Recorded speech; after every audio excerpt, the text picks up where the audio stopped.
दोस्तों, हाजिर है आज फिर एक ऐसी रियल ब्लडी क्राइम स्टोरी के साथ जिसमें कैसे एक बूढ़ी माँ 2 साल से जिससे बात कर रही थी, असल में वो उसका बेटा नहीं बल्कि उसके बेटे की आवाज। मैं बात करने वाला कोई और शख्स था। आखिर क्या हुआ उस बूढ़ी माँ के बेटे का, आइए जानते हैं। सुबह के ठीक 10 बजे थे। तारीख थी 2 जनवरी 2021। मध्य प्रदेश के जिला मुरैना थाना सिहोनिया के थाना प्रभारी पवन सिंह भदौरिया अपने कक्ष में आकर बैठे ही थे कि तभी एक अधेदडाच महिला उनकी टेबल के सामने आकर खड़ी हो गई। उसके साथ एक छोटी लड़की भी थी। वह उसका हाथ पकड़े थी। महिला परेशान और कमजोर दिख रही थी। उसे भदौरिया ने कुर्सी पर बैठने का इशारा किया। एक कुर्सी पर वह बैठ गई और बगल की दूसरी कुर्सी पर साथ आई लड़की को बैठा दिया।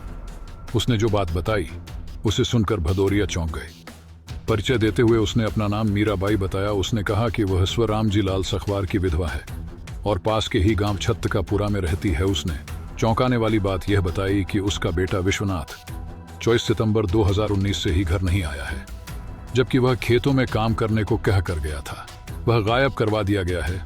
उसकी पत्नी राजकुमारी का कहना है कि वह काम के सिलसिले में गुजरात में रह रहा है, लेकिन मुझे पूरा शक है कि उसकी हत्या की जा चुकी है। भदौरिया ने मीराबाई से उसके बेटे के बारे में कुछ और जानकारी मांगते हुए पूछा कि वह कैसे कह सकती है कि उसके बेटे की किसी ने हत्या कर दी होगी या फिर वह इसका सिर्फ अंदेशा जता रही है। इतना सुनते ही मीराबाई बिलखने लगी। भदौरिया ने उसे एक गिलास पानी पिलवाया और शांति से बेटे के बारे में बताने को कहा कि उसके बेटे से किसकी दुश्मनी थी, वह कहाँ आता जाता था पत्नी से, उसके कैसे संबंध थे, उसके गायब करने के पीछे किसका हाथ हो सकता है इत्यादि। मीराबाई कुछ मिनटों तक शांत बैठी रही। फिर उसने बताना शुरू किया कि आखिर उसे क्यों अपने बेटे की मौत हो जाने की आशंका है, इसके पीछे कौन हो सकता है, उसे किस तरह से 23 महीनों तक धोखे में रखा गया, उसे अपनी बहू पर क्यों संदेह है। मीराबाई ने भदौरिया को जो कुछ बताया वह इस प्रकार है। साहब जी, मेरे बेटे का नाम विश्वनाथ संखवार है। वह खेती किसानी के पुश्तैनी काम से जुड़ा रहा है। इस काम से कई बार गांव से दूसरे शहरों में भी जाता रहा है। उसे मैंने आखिरी बार 2 साल पहले सितंबर महीने में तब देखा था जब कोरोना फैला हुआ था। तारीख अच्छी तरह से याद है। उस रोज की 24 सितंबर 2019 थी। वह रोज की तरह उस दिन अपने खेत पर गया था। रात गहराने पर भी जब खेत से लौटकर नहीं आया तब मैंने अपनी बहू राजकुमारी से उसके बारे में पूछताछ की। बहू ने मुझे बताया कि गुजरात से उनके किसी दोस्त का फोन आया था, इसलिए उन्हें अचानक गुजरात जाना पड़ गया था। वह 4 या 5 दिनों में लौट आएंगे, किंतु जब बेटा 5 दिन बाद भी लौट कर नहीं आया तब मुझे चिंता हुई। मैंने अपनी बहू से फिर उसके बारे में पूछताछ की। उसने अपने मोबाइल से मेरे बेटे के स्थान पर किसी और को बेटा बताकर मेरी बात करा दी। मुझे आवाज सुनकर थोड़ा संदेह हुआ, लेकिन बहू ने दबाव डालकर कहा कि उसकी बात उसके बेटे से ही हुई है। उसकी थोड़ी तबीयत ठीक नहीं होने से आवाज बदली हुई लगी होगी। मुझे लगा कि हो सकता है सुनने में ऐसा हुआ हो, उसकी बेटे से ही बात हुई होगी।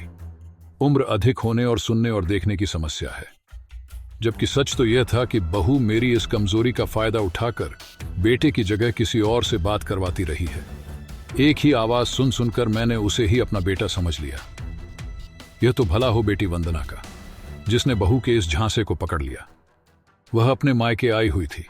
घर में अपने बड़े भाई को नहीं पाकर उसने भी भाभी राजकुमारी से पूछताछ की।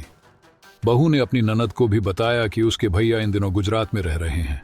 किसी और को भाई बताकर मोबाइल फोन पर उसकी बात करवाने लगी। बात शुरू करते ही वंदना ने कहा कि उसकी बात विश्वनाथ भैया से नहीं हो रही है, कोई और आदमी उसके भाई की आवाज बनाकर बात कर रहा है। इस तरह वंदना ने भाभी के झूठ और जालसाजी को पकड़ लिया था। उसने भाभी से पूछा कि वह भैया के बारे में सच सच बताए, इस समय वह कहाँ है। भाभी इसका सही तरह से जवाब नहीं दे पाई। इसके बाद बेटी वंदना ने मुझे थाने में भाई की गुमशुदगी की सूचना लिखवाने की सलाह दी। थाना प्रभारी पवन सिंह भदौरिया ने मीराबाई की जानकारी के आधार पर विश्वनाथ की गुमशुदगी की सूचना दर्ज कर ली। साथ ही उन्होंने इस पर कार्रवाई की। शुरुआत करते हुए सबसे पहले मुरैना के सभी थानों में विश्वनाथ के हुलिये आदि की जानकारी उपलब्ध करवा दी। विश्वनाथ के गायब होने की सूचना भी प्रसारित करवा दी गई। मामला एक वैसे वयस्क पुरुष के 23 महीने से गुमशुदा होने से संबंधित था जो परिवार का मुखिया था। इसलिए सिहोनिया थाना प्रभारी ने इसे गंभीरता से लेकर अपने कुछ खास मुखबिर भी लगा दिए। मुखबिरों को सौंपे गए कार्यों में एक कार्य विश्वनाथ की पत्नी के चाल चलन के बारे जानकारी जुटाने का भी था। जल्द ही उनसे राजकुमारी के अरविंद सखवार नाम के व्यक्ति के साथ अवैध संबंध होने के एक रात का पता चल गया। मुखबिर ने बताया कि वह विश्वनाथ की गैर मौजूदगी में राजकुमारी से मिलने घर पर आता रहता था। विश्वनाथ के बच्चे उसे चाचा कहकर बुलाते थे। इन दिनों भी उसका आना जाना लगा हुआ है। भदौरिया के लिए यह बेहद महत्वपूर्ण जानकारी थी। उनकी जांच की सुई राजकुमारी और अरविंद की ओर घूम गई। इसमें उन्होंने अवैध संबंध होने के तार जोड़ लिए। अब उन्हें किसी तरह राजकुमारी और अरविंद के बीच अवैध संबंध के ठोस सबूत की जरूरत थी, ताकि उनकी गतिविधियों में विश्वनाथ के शामिल होने का पता चल सके। इसकी तहकीकात में तेजी लाने के लिए उन्होंने अपने मातहतों को साइबर सेल की मदद लेने का निर्देश दिया। विश्वनाथ, राजकुमारी और अरविंद के मोबाइल फोन की कॉल डिटेल्स निकलवाकर जब उसका अध्ययन किया गया, तब पता चला कि बीते 23 महीनों में राजकुमारी और अरविंद सखवार के बीच सैकड़ों बार बातचीत हुई है। कई बार तो उनके बीच घंटों तक बातचीत हुई थी। इसी के साथ महत्वपूर्ण जानकारी 24 सितंबर 2019 के शाम की थी। उसी दिन अचानक गायब हुए विश्वनाथ, राजकुमारी और अरविंद के मोबाइल फोन नंबरों की लोकेशन सिकरोदा नहर के किनारे की पाई गई। यहाँ तक कि गुमशुदा विश्वनाथ और उसकी पत्नी राजकुमारी एवं अरविंद सखवार का नंबर जिस मोबाइल फोन में चलाया जा रहा था, उसका IMEI नंबर एक ही था। यह जानकारी थाना प्रभारी को एक महत्वपूर्ण कड़ी डीजी लगी। उन्होंने तुरंत सादे कपड़ों में महिला कांस्टेबल को राजकुमारी के घर उस वक्त भेजा जिस वक्त वह घर पर नहीं थी। कांस्टेबल ने राजकुमारी के बेटे और बेटी से पूछताछ की। उनसे चौंकाने वाली जानकारी हाथ लगी। राजकुमारी के बेटे ने तो यहां तक बताया कि 24 सितंबर की शाम को उनके घर अरविंद चाचा आए थे। मम्मी ने पापा को बाजरे का लड्डू खिलाया था। उसके बाद वह सामान खरीदने की बात कहकर उन्हें अरविंद चाचा की बाइक पर बैठा कर ले गई थी। उस दिन के बाद से पापा वापस घर नहीं लौटे हैं। इस जानकारी से विश्वनाथ के बारे में पुलिस को एक ठोस सबूत मिल गया था। उसके बाद ही थाना प्रभारी ने 5 जनवरी 2021 को राजकुमारी और अरविंद को थाने बुलाया। उनसे अलग अलग घंटों तक पूछताछ की गई। उनसे पूछताछ में सामान्य सवाल पूछे गए, जिसमें इधर उधर की बातचीत ही अधिक शामिल थी। इस तरह उन पर एक मनोवैज्ञानिक दबाव बनाया गया। धीरे धीरे राजकुमारी पर पुलिस की सख्ती बढ़ती चली गई। आखिरकार पुलिस की सख्ती के आगे राजकुमारी टूट गई। उसने अपना जुर्म कबूल करते हुए जो कुछ बताया, उससे विश्वनाथ की हत्या की पूरी कहानी साफ हो गई। राजकुमारी ने बताया कि 24 सितंबर 2019 को ही योजनाबद्ध तरीके से उसने पति को बाजरे के आटे से बने लड्डू में नींद की गोलियां मिला दी थी। उसके बाद बाजार से सामान खरीदने के बहाने साथ लेकर चली गई थी। नींद की गोलियों के असर से पति को गहरी नींद आ जाने पर राजकुमारी ने अपने प्रेमी अरविंद से मिलकर उसके कपड़े उतार दिए थे। उसकी जेब से मोबाइल फोन और पर्स निकालने के बाद उसी अवस्था में सिकरोदा की नहर में फेंक दिया। तब उन्होंने सोच लिया कि उसे ठिकाने लगा दिया गया है और उनके रास्ते का कांटा निकल गया है। अगले दिन यानी 24 सितंबर 2019 को थाना सराय छोला पुलिस द्वारा नहर में बहकर आए अज्ञात व्यक्ति के शव के बरामद किए जाने की जानकारी राजकुमारी को मिली। इसकी पुष्टि के लिए उसने अरविंद को खास तौर से थाने भेजा।